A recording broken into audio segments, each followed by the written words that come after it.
to talk about 3 toys that every dog should have.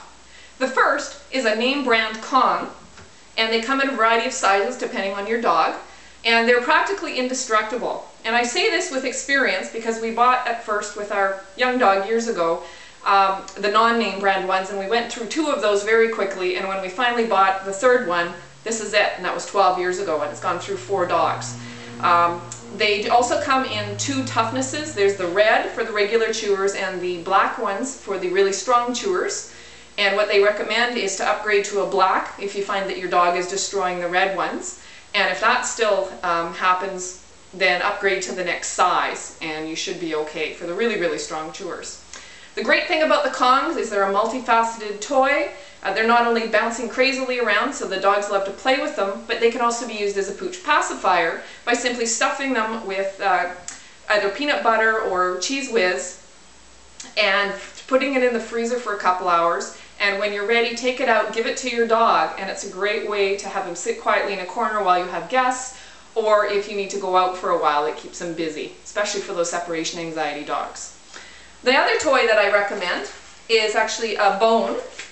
And it's called a Nylabone. Again, is the name brand, and again, I recommend using the name brand. We've tried others, the cheaper ones, and they didn't last, and they did splinter. So these are really good for big dogs, small dogs, and what I always do is I buy the next size up from what I think my dog should need, and the reason is because then they last longer, so it's a bit cheaper out of your pocketbook. The last toy I recommend is a skinless tennis ball.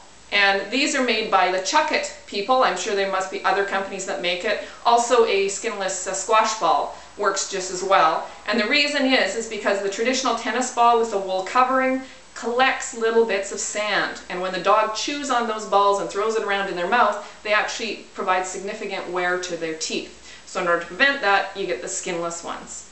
So those are 3 essential toys. And what I do is I add some excitement to them. There goes my ball. I add some excitement by adding strips of t-shirt material that are about 1 inch thick and about 20 to 30 feet long, and tie them all together so that they're one long strip. And inside I use about a 6-foot length material of either fleece or fake fur, also tied on the end. Wrap that around the base toy and give it to my dog. And Jessie absolutely loves this. This is one of her favorite combination toys. And she will play with this for hours, and all I have to do is simply rewind it when she's untangled it and run it around the house for a while, and then I tie it back up and it's ready to go again. So those are the 3 toys I highly recommend, and I hope you and your dog enjoy.